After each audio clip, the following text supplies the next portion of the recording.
একদম তোমাকে আরও চ্যাপ্টা করে দেওয়া হবে, বুঝতে পেরেছো? কথা দিয়ে ভার্চুয়ালি, কারণ তোর কথাতেই তোকে বিধবো, মনে থাকে যেন কথাটা। আচ্ছা, এবার আসি আমি নাটির একটা ভিডিও থেকে। হ্যাঁ রে নাটি, তুই এত ছোট লোক। আচ্ছা বন্ধুরা, এই যে টোটোতে করে ঘুরে বেড়াচ্ছে, দেখবেন আজকে এই ভিডিওটা দিয়েছেও, টোটো করে যাচ্ছে, মার্কেটে গেল, আইব্রো করালো, এটা ওটা জিনিস কিনলো, বাড়িতে ওয়াইফাই বসালো, সব ঠিক আছে। যখন রাস্তায় বেরোলে এরকম সেই ছোট লোক লম্পট জোয়ারা যেগুলো থাকে না, 420 যেটা বলি আমরা, 420-দের মতো করিস কেন তুই?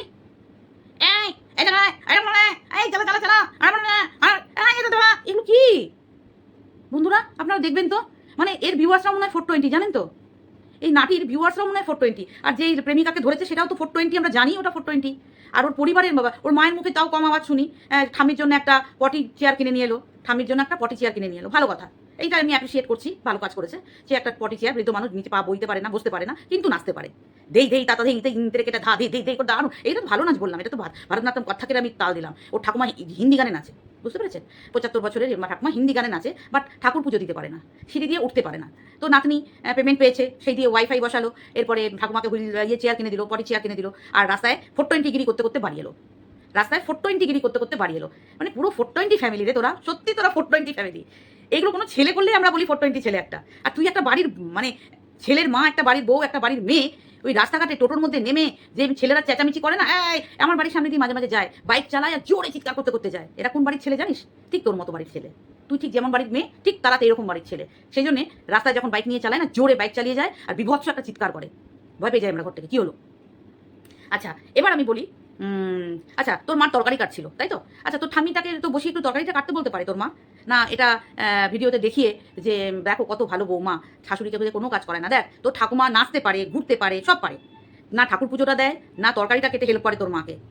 এটা কিন্তু আমার চোখে লেগেছে। একটা বয়স্ক মানুষ এক জায়গায় বসে বটিতে করে টুকটুক করে সবজিগুলো কেটে দেওয়া যায়, যে নাচতে পারে সে সবজি কাটতেও পারবে। এটা তো বলতে পারবি না যে ঠাকুমা আমার বেডে একদম শয্যাশায়ী, যে উঠতে পারছে না।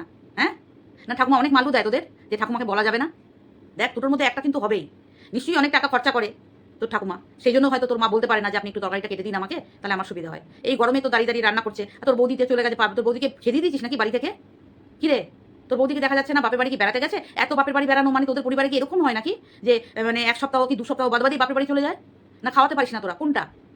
না বাপের বাড়ি পাঠিয়ে দিস, কোনটা? না ও যেতেই চায় না? তোর বৌদিরও তোর মতো কোনো ব্যাপার আছে, বাপের বাড়ি পাড়াতে কিছু একটা খোঁজা আছে যে সে তার সাথে দেখা করা, যেটা তুই করেছিলিস। দেখ আমি কিন্তু অন্য কথা বলছি না, তুই যেমন বারবার এতে আসতে চাইতিস না, বাপের বাড়ি আসতে চাইতিস, দাঁড়া এক মিনিট বন্ধু, কথা বললে আমার গলা শুকিয়ে যায়। তুই যেমন বারবার বাপের বাড়ি আসতে চাইতিস এই ফোকলার জন্যে, এখানে তোর প্রেমিক খোঁজা ছিল, সেই জন্যে তুই বাপের বাড়ি আসতে চাইতিস। সেইরকম কি তোর বৌদির কি ওখানে কিছু খোঁজা আছে নাকি, একটু খোঁজ নিবি 1 নম্বর। আর যদি সেটা না থাকে তাহলে তোরা খাওয়াতে পারছিস না, খাওয়াবি না, বসিয়ে খাওয়াবি না, মানে ফকটে কেন খাবে? পয়সা করি তো রোজগার করে দিচ্ছে না তোর বৌদি, তো তোর বৌদিকে শুধু শুধু কেন খাওয়াবি? মাসের অর্ধেক দিন বাপের বাড়ি খাবে আর অর্ধেক দিন তোদের বাড়ি খাবে, তাই কি? সিস্টেমটা কি তাই? কারণ তোদের বাড়িতে পয়সা খরচা না করলে তার খাওয়া নেই। তুই মাল্লু দিচ্ছিস তাই তোকে খেতে দিচ্ছে, যতদিন মাল্লু দিসনি ততদিন তুই এদিক ওদিক ভূতের মতো ঘুরে বেরিয়েছিলিস, মনে আছে? আর তোর ছেলে নেওয়ার ব্যাপারটা, হ্যাঁ ছেলে নেওয়ার ব্যাপারটা যে তুই ধাপ্পা দিচ্ছিস মানুষকে, সেটা মানুষ খুব তাড়াতাড়ি বুঝে যাবে, খুব তাড়াতাড়ি বুঝে যাবে। তবে আমি আরেকটা কথাও শুনলাম যে হয়তো তোকে মিল করানোর কথা আবার তুলছে কেউ, আমি আরও কারো ভিডিও থেকে শুনতে পেলাম যে সন্দীপের সাথে তোর মিল হয়ে যাওয়ার একটা ব্যাপার উঠাচ্ছে কেউ। আমি এটাই একদমই এগ্রি করবো না, একদমই করবো না। ছেলের বাবার কাছে খুব ভালো আছে, মাকে পেতে গিয়ে এই নোংরা মহিলাকে নিয়ে কেউ যদি ঘর করে বাস, আর হয়তো থাকতে পারবো না পাশে, এটুকু হয়তো বললাম। আর তখন যেমন সিচুয়েশন দেখবো তখন সেই রকম ভিডিও করবো। এখনও সন্দীপের অনেক পক্ষে আছে, আমি একদম কি বলবো 100% ওর সাপোর্টে আমি কথা বলি। কারণ যখন আমি দেখি যে না ওকে ফাঁসানো হচ্ছে, ওর মধ্যে আমি কোনো অন্যায় দেখতে পাই না। হ্যাঁ কিছু তো ভুল থাকেই, কোনো মানুষ পারফেক্ট হয় না, কিছু ভুল অবশ্যই থাকে। যেমন মাকে হেল্প করা নিয়ে মানুষ বলেছে তারপরে হেল্প করেছে, এগুলো ওর ভুল ছিল সন্দীপের। যে এই গরমের মধ্যে মা একাই খেতে চলেছে আর ও বাচ্চাকে নিয়ে আসে ওর কাজ বলতে বাজার করা, আর বাচ্চাকে এর সাথে একটু ক্যামেরা শেয়ার করা, বা বাচ্চাকে টাইম দেওয়া, আর আর ঘরে আর তেমন কোনো কাজের ইয়ে করে, ওই জমির ওই সময় কাজগুলো করে, জমির কাজটা করে, আদারওয়াইজ আর কোনো বাইরে কাজ নেই, ঠিক আছে? তো ওকে মাকে হেল্প করার জন্য যেহেতু কোনো বউ মহিলা, এক্সট্রা কোনো মহিলা বা কোনো মেড নেই, তাহলে ওই মাসিমার উপরে প্রচণ্ড চাপ পড়ে যায়। তো সেই ক্ষেত্রে ভিউয়ার্সরা বলার পর কিন্তু সন্দীপ মাকে একটু একটু হেল্প করে। তো এটুকু করতেই হবে যেহেতু মেড নেই। আর অত বড় বাড়ি মেনটেন করা মুখের চারটি কথা না, ঠিক আছে? তো দোষ আমি যে বলবো যে আমি ওকে সাপোর্ট করি মানে সন্দীপের একটুও দোষ নেই। হ্যাঁ এইটুকু টুকটাক দোষ তো আছেই ওর, আছে, এগুলো করতে পারেও, মাকে অনেকটাই হেল্প করতে হবে ওকে। কারণ যেহেতু কোনো মেড নেই, পাওয়া যাচ্ছে না বা রাখেনি, বা কোনো বাড়িতে এক্সট্রা কোনো মহিলাও নেই, ওই আর ছেলেকে পড়ানো। সন্দীপকে একটা কথাই আমি বলবো, সন্দীপ তোমার বাবা মা এখন ছেলেটা পড়াচ্ছে ঠিক আছে, তুমিও কিন্তু ছেলেকে পড়তে বসানোর অভ্যেসটা করবে। পড়তে বসানোর অভ্যেসটা কিন্তু তুমি তোমার ছেলেকে করবে, এটা খুব জরুরি, এক নম্বর। আর তুমি একদিন দেখলাম গামলায় করে খেলে, দেখলাম আগের ভিডিওতে, তো ওইরকম গামলায় করে ছেলেদের খেতে নেই, মেয়েদেরও খেতে নেই, ছেলেদের তো আরোই খেতে নেই। ওইরকম গামলায় করে তুমি খাবে না, এটা সংসারের জন্য অশুভ, এটা আমরা জানি, তাই তোমাকে বলে দিলাম। তো চলো আজকে এটুকুই থাকলো। আমি সেইভাবে ভিডিও দেখে উঠতে পারিনি যে আর ওই টকবক টকবককে নিয়ে আরও কিছু বলবো। টকবক টকবক পুরো আসল। ও আর একটা কথা, যে মেয়েটাকে নিয়ে সন্দীপকে নিয়ে লাগিয়েছিল, সেই মেয়েটা নাকি কেস করবে ওর বিরুদ্ধে, মানে ঘোড়ার বিরুদ্ধে, যে ওর জন্যই এতটা ফ্ল্যাশ হয়েছে। ধর্মের বলি না, কর্ম ঠিক ফিরে আসে। কর্ম, এত ধান্দা দেখা ভালো না, বুঝলি ঘোড়া, এত ধান্দা দেখা ভালো না। ভিডিও করছিস আর্নিংয়ের জন্য কর, বাট একটু লিমিট রেখে কর।